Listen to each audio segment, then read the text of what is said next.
Assalamualaikum warahmatullahi wabarakatuh. Perkenalkan, nama saya Akila Gaida Karima dari kelas 3B, Program Studi Pendidikan Matematika Universitas Singapura Bangsa Karawang.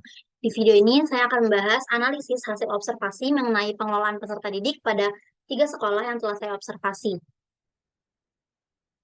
Sebelum masuk ke sebelumnya, tujuan dari pengelolaan tujuan dari pengelolaan peserta didik. Tujuan dari pengelolaan peserta didik ini untuk mengatur kegiatan peserta didik agar seluruh kegiatan tersebut menunjang dan mengarah pada pencapaian kompetensi sebagaimana yang diuraikan dalam standar kompetensi lulusan atau SKL masing-masing jenis dan jenjang sekolah. Berikut adalah tujuan dari pengelolaan peserta didik. Di antaranya, yang pertama melakukan pendataan peserta didik secara lengkap dan akurat, menerima peserta didik baru, menempatkan peserta didik sesuai dengan minat dan kemampuannya, membina dan mengembangkan potensi peserta didik, serta menangani peserta didik yang bermasalah. Selanjutnya ada konsep dari pengelolaan peserta didik. Pengelolaan peserta didik adalah salah satu usaha mengatur, mengawasi, dan melayani berbagai hal yang memiliki kaitan dengan peserta didik, agar peserta didik dapat berkembang secara optimal dan mencapai tujuan pendidikan. Pengelolaan peserta didik merujuk pada penataan atau pengaturan segala aktivitas yang berkaitan dengan peserta didik, mulai dari tahap pendaftaran hingga kelulusan. Manajemen peserta didik mengatur segala kegiatan peserta didik agar tertib dan teratur, sehingga peserta didik dapat memberikan kontribusi bagi pencapaian tujuan sekolah. Ruang lingkup pengelolaan peserta didik. Nah, ruang lingkup pengelolaan peserta didik ini mencakup yang pertama penerimaan peserta didik baru, penempatan peserta didik, pengenalan lingkungan sekolah, pembinaan kesiswaan, pelayanan bimbingan dan konseling, penanganan peserta didik yang bermasalah, serta kelulusan peserta didik. Adapun fungsi dari pengelolaan peserta didik ini memiliki 4 fungsi. Yang pertama, fungsi administratif, di mana untuk mengelola segala sesuatu yang berkaitan dengan peserta didik, seperti pendataan, pencatatan, dan juga pelaporan. Yang kedua, ada fungsi edukatif, yaitu fungsi untuk membina dan mengembangkan potensi peserta didik. Yang ketiga, ada fungsi preventif, yaitu fungsi untuk mencegah terjadinya masalah yang berkaitan dengan peserta didik. Serta yang terakhir ada fungsi kuratif, yaitu fungsi untuk menangani masalah yang berkaitan dengan peserta didik. Adapun prinsip-prinsip dari pengelolaan peserta didik, yang pertama yaitu prinsip efisiensi dan efektivitas, di mana pengelolaan peserta didik ini harus dilakukan secara efektif dan efisien agar dapat mencapai tujuan yang telah ditentukan. Yang kedua, ada prinsip keadilan, di mana pengelolaan peserta didik harus dilakukan secara adil dan tidak diskriminatif. Yang ketiga, ada prinsip otonomi, yaitu peserta didik memiliki hak untuk menentukan pilihannya sendiri dalam berbagai kegiatan yang berkaitan dengan dirinya sendiri. Lalu yang terakhir ada prinsip kemitraan, di mana pengelolaan peserta didik ini harus dilakukan secara bermitra dengan berbagai pihak seperti orang tua, masyarakat, dan pemerintah. Selanjutnya ada regulasi dari pengelolaan peserta didik. Yang pertama ada Undang-Undang Dasar 1945 pada alinea keempat yang mengamanatkan mencerdaskan kehidupan bangsa. Yang kedua ada batang tubuh Undang-Undang Dasar 1945 pasal 31 ayat 1 sampai 5 tentang hak dan kewajiban warga negara. Yang ketiga ada Undang-Undang Nomor 20 Tahun 2003 tentang Sistem Pendidikan Nasional yang menyatakan bahwa setiap warga negara mempunyai hak yang sama untuk memperoleh pendidikan yang bermutu. Terdapat pada pasal 5 ayat 1. Yang kedua, setiap warga negara yang berusia 7-15 tahun wajib mengikuti pendidikan dasar. Terdapat pada pasal 6 ayat 1. Yang ketiga, masyarakat berhak berperan serta dalam perencanaan, pengawasan, dan evaluasi program pendidikan. Terdapat pada pasal 8. Dan yang ketiga, warga negara yang berkelainan fisik atau mental berhak memperoleh pendidikan luar biasa. Terdapat pada pasal 8 ayat 1.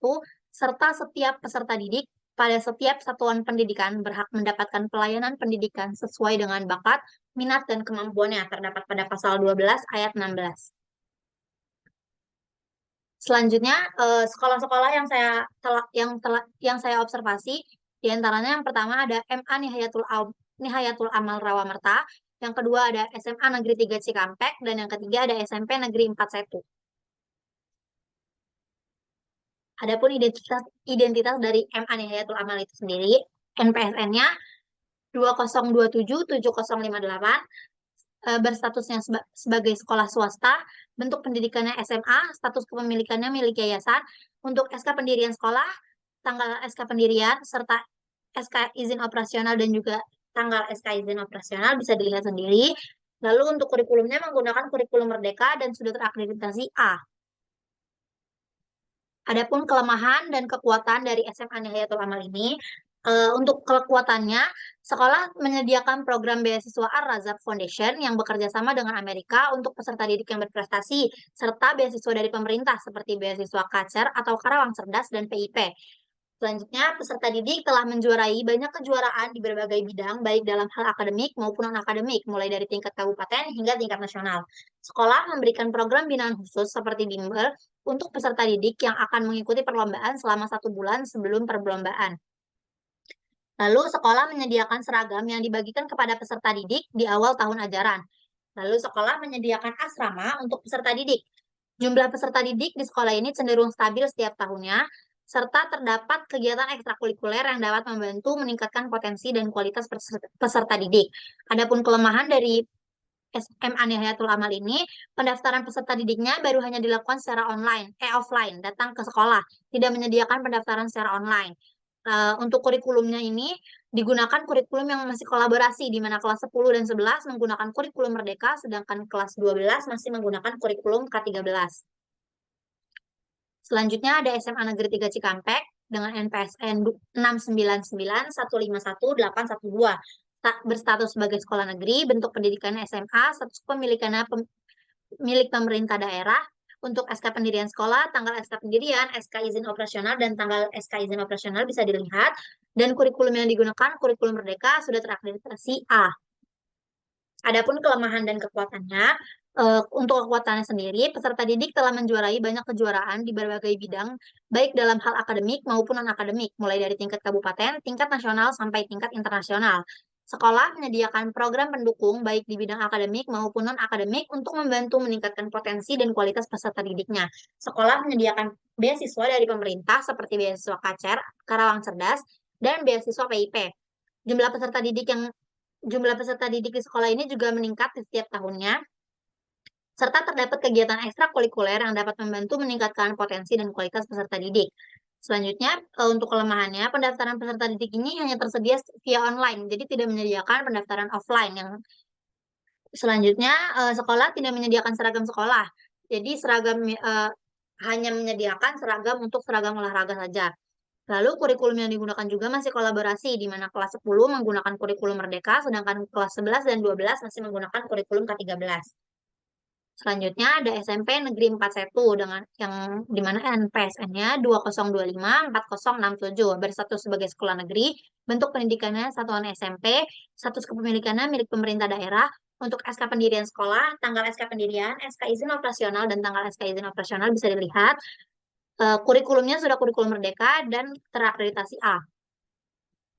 Kelemahan dan kekuatannya, untuk kekuatannya, pendaftaran peserta didik ini tersedia secara offline dan juga online, serta tersedia banyak jalur pendaftaran seperti jalur keluarga sejahtera bagi calon peserta didik yang memiliki KIS, PIP, PKH, dan lain-lain. Jalur anak guru, jalur prestasi baik akademik maupun non-akademik. Selanjutnya, sekolah juga menyediakan beasiswa dari pemerintah seperti beasiswa PKH dan beasiswa PIP. Peserta didik telah menjuarai banyak kejuaraan di berbagai bidang, baik dalam hal akademik maupun non-akademik, mulai dari tingkat kabupaten, tingkat nasional, sampai tingkat internasional. Selanjutnya, jumlah peserta didik yang meningkat di setiap tahunnya, terdapat kegiatan ekstrakurikuler yang dapat membantu meningkatkan potensi dan kualitas peserta didik, dan sekolah juga menyediakan program bimbingan kepada peserta didik yang akan mengikuti perlombaan. Nah, setiap adapun untuk kelemahannya, sekolah tidak menyediakan seragam sekolah. Jadi seragam sekolahnya dikelola oleh UMKM setempat. Untuk kurikulumnya juga masih menggunakan kurikulum kolaborasi, di mana kelas 7 menggunakan kurikulum Merdeka, sedangkan kelas 8 dan kelas 9 masih menggunakan kurikulum K13. Nah, adapun uraian pendapat saya berdasarkan fungsi manajemen yang telah dipelajari, bahwasanya berdasarkan penjelasan yang sudah saya paparkan sebelumnya, bahwasanya ketiga sekolah tersebut sudah cukup berhasil melakukan pengelolaan peserta didik dengan baik. Terbukti dari banyaknya prestasi yang telah didapat peserta didik, baik dalam bidang akademik maupun non-akademik, mulai dari tingkat kabupaten hingga tingkat internasional. Ketiga sekolah yang saya observasi juga selalu mengalami peningkatan jumlah peserta didik dari tahun ke tahunnya. Ketiga sekolah tersebut juga menyediakan berbagai program penunjang yang bertujuan untuk meningkatkan potensi peserta didik. Terdapat ekstrakurikuler serta program pembinaan lainnya. Selain itu, ketiga sekolah yang saya observasi juga telah terakreditasi A. Berikut ada foto kegiatan di mana ini foto bersama Dewan Guru MA Nihayatul Amal, foto bersama guru di SMA Negeri 3 Cikampek. Ini adalah prestasi siswa di SMA Negeri 3 Cikampek dan ini adalah siswa yang sedang melakukan kegiatan UAS pada MA Nihayatul Amal. Sekian pembahasan video dari saya. Terima kasih. Assalamualaikum warahmatullahi wabarakatuh.